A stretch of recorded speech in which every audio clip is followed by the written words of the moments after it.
રાજકોટના ધોરાજીમાં નાની પરબડી ગામે સીમ વિસ્તારમાંથી એક યુવકનો મૃતદેહ મળતા ચકચાર મચી। આ યુવકને ગળે ફાંસો આપી હત્યા કરાઈ। મૃતદેહ મંદિર પાસે મૂકી દીધાનું સામે આવ્યું। આ મામલે પોલીસને જાણ કરાઈ છે। આ યુવકની હત્યા થઈ છે કે અન્ય કારણોસર મોત થયું છે તે મામલે પોલીસે તપાસ હાથ ધરી। જો કે પરિવારજનોનું કહેવું છે કે યુવકની હત્યા કરાઈ છે અને જ્યાં સુધી હત્યા કરનાર ઝડપાશે નહીં ત્યાં સુધી મૃતદેહનો સ્વીકાર નહીં કરે તેમ જણાવ્યું। દીવાબત્તી કરવા આવ્યો અહીં મંદિરે ત્યારે આ પોઝિશન મેં આની લાશ જોઈ અને એની ગાડી પડેલી જોઈ અને પડેલો હતો બરોબર। મેં લાશને સ્પર્શ કરેલો નથી। પછી અહીંથી હું નીકળી દીવાબત્તી કરી મેં મારા કાકાને કાકીને બોલાવ્યા એના મા બાપને કે ભાઈ તમારો વિમલો ક્યાં છે? તો કે એ હાંજનો નથી આવ્યો। મેં કીધું એ મંદિરે આપણા દાદાના મંદિરની દિવાલે પડ્યો છે એની ગાડી ન્યા છે કોઈ બનાવ બનેલો છે। આ 10 વાગ્યાને કે 11 વાગ્યાના ગાળામાં કરીને આ તો સવારમાં અમને જાણ થઈ। અમારા દાદા પરિવાર છે અહીંયા અમારા સાગઠિયા પરિવારના સુરાપુરા દાદા ત્યાં દીવાબત્તી કરવા આવતા અમારો ભત્રીજો એને આ જોયું અને અમને જાણ કરી। કોણે કર્યું છે કઈ શંકા કોઈની ઉપર? શંકાપદ હવે આમાં કેવી રીતે ખબર પડે સાહેબ? આ ડેડ બોડી જોતા લાગે છે કે એનું મર્ડર થયું છે અને જેની ઉપર શંકા છે એના નામ પણ આપવામાં આવ્યા છે।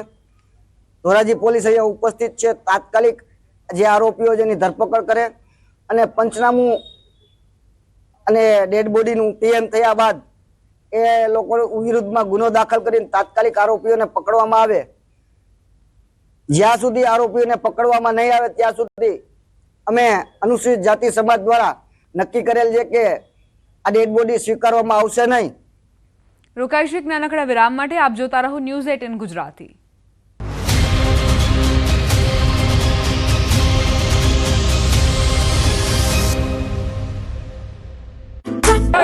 આંખમાં આંસુ, દિલમાં દર્દ, તંત્ર સામે આક્રોશ અને ચિંતાનું ફાટેલું આગ। દ્રશ્યો છે અંકલેશ્વરના। અંકલેશ્વર જીઆઈડીસીની ડેટોક્સ ઇન્ડિયામાં પ્રચંડ ધડાકા સાથે બ્લાસ્ટ થતા 4 લોકોના મોત થતા પરિવારજનો હિબકે ચઢ્યા। કોણ કોને શાંત રાખે તેવા દ્રશ્યો સર્જાયા। અંકલેશ્વર ઔદ્યોગિક વસાહતમાં આવેલી ડેટોક્સ ઇન્ડિયા કંપનીમાં મલ્ટી ઇફેક્ટ ઇવોપરેટર પર રેલિંગ લગાવવાની કામગીરી ચાલુ હતી અને ત્યારે વિસ્ફોટ થયો। સવારના 11:30 અને 12 વાગ્યાની વચ્ચે આ ઘટના ઘટી। બ્લાસ્ટ એટલો પ્રચંડ હતો કે એકની બોડી પ્લાન્ટની બહાર ઉડીને કંપનીના કેમ્પસમાં પડી। અંકલેશ્વરની ડેટોક્સ કંપનીમાં બ્લાસ્ટની ઘટના બાદ એક કામદારનો મૃતદેહ કંપની બહારથી મળી આવ્યો। બ્લાસ્ટમાં મૃતદેહો ફંગોળાયા હતા। બનાવની જાણ થતાની સાથે જ ફાયર ફાઇટર તેમજ સેફટી એન્ડ હેલ્થ વિભાગની ટીમ ઘટનાસ્થળે પહોંચી। આ તરફ પોલીસ કાફલો પણ ઘટનાસ્થળે પહોંચ્યો। બ્લાસ્ટની માહિતી મળતા જ લોકોના ટોળા કંપની બહાર એકઠા થયા। કામદારો દ્વારા વિરોધ પ્રદર્શન કરવામાં આવ્યો। કંપનીના ગેટ પર બેસી કામદારોએ હંગામો મચાવ્યો। અંકલેશ્વર જીઆઈડીસીમાં આવેલી ડેટોક્સ ઇન્ડિયા કંપની ઇન્ડસ્ટ્રીયલ વેસ્ટના નિકાલનું કામ કરે છે। ડેડિયાપાડાના ધારાસભ્ય ચેતર વસાવાએ 13 કિલોમીટરની પદયાત્રા યોજીને વિરોધ પ્રદર્શન કર્યું। ભરૂચ જિલ્લામાં ગેરકાયદે રેત ખનન, બિસ્માર રસ્તાઓ અને રોજગારીની માંગ સાથે રાજપારડીથી ઝઘડિયા સુધી 13 કિલોમીટરની પદયાત્રા યોજી, જેમાં મોટી સંખ્યા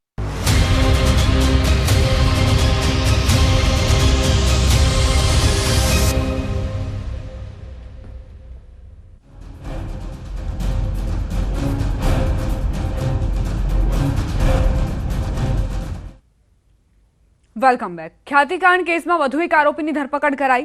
ફરાર ડોક્ટર સંજય પટોડિયાની ધરપકડ કરાઈ છે। સંજય પટોડિયા ખ્યાતિ હોસ્પિટલમાં ડિરેક્ટર હતો। ખ્યાતિકાંડમાં અત્યાર સુધીમાં કુલ 7 આરોપી પકડાયા। આ કેસમાં હજુ 2 આરોપીઓ પકડથી દૂર છે, જેમાં કાર્તિક પટેલ અને રાજશ્રી કોઠારી પકડથી દૂર છે। અમદાવાદની ખ્યાતિ હોસ્પિટલમાં કોઈ તકલીફ વગર દર્દીઓના ઓપરેશન કરાવી દેવામાં આવ્યા હતા, જેમાં 2 લોકોના મોત થયા હતા। ફક્ત પીએમજેએવાયનો આર્થિક લાભ લેવા માટે આચરાતા આ કૌભાંડમાં મહેસાણાના કડીના ઘણા ગામના લોકો ભોગ બન્યા હતા।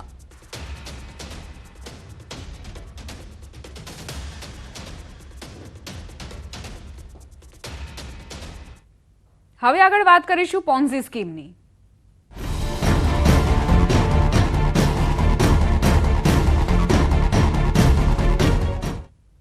બીઝેડ માટે એજન્ટોની ભક્તિનો વિડીયો વાયરલ। રોકાણકારોના રૂપિયા ઉડાવતા એજન્ટો વિદેશમાં પ્રવાસ કરી આભાર માનતા।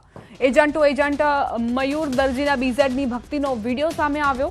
બીજા વિડીયોમાં અનેક એજન્ટો બાલીમાં ભક્તિ કરતા નજરે પડ્યા। બીઝેડથી વિદેશ પ્રવાસમાં આભાર માનતા એજન્ટો જોવા મળ્યા।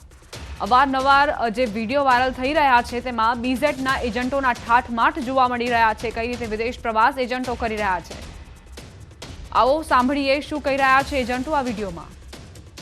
બહુ જ સારી ફિલિંગ આવી રહી છે અને 9 ને 24 થઈ છે એનો મતલબ કે અત્યારે ઇન્ડિયામાં હવે 7 વાગ્યા છે, બધા ઉઠી રહ્યા છે ત્યારે આપણે અહીંયા તૈયાર મોજે દરિયા અને એકદમ રેડી થઈ ગયા છે સાઇટ સીન માટે.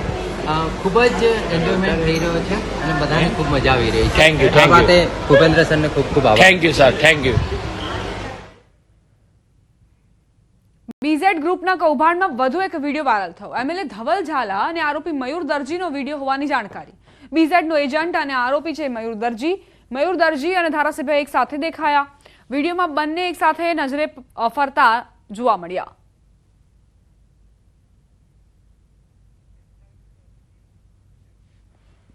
કરોડોનું કૌભાંડ કરનાર પોન્ઝી સ્કીમનો રાજ્યમાં રાફડો ફાટ્યો છે. બીઝેડ ગ્રુપના કૌભાંડ બાદ એક બાદ એક કૌભાંડ ખુલી રહ્યા છે. નવી સ્કીમ અને ઊંચા વળતરની લાલચે ભોળા લોકોને ભોળવી કરોડો રૂપિયાની ઠગાઈ કરી કૌભાંડીઓ ભૂગર્ભમાં ઉતરી ગયા છે.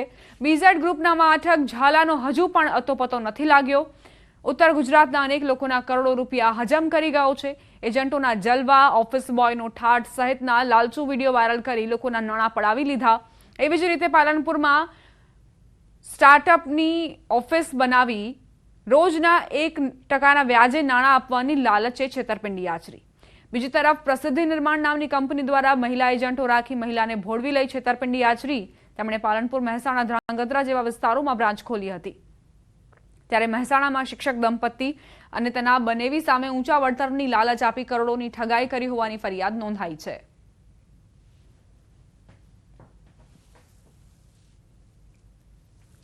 રાજ્યમાં પોન્ઝી સ્કીમોનો રાફડો ફાટ્યો છે. મહેસાણાના કડીમાં શિક્ષક દંપતી સામે ઠગાઈની ફરિયાદ નોંધાઈ.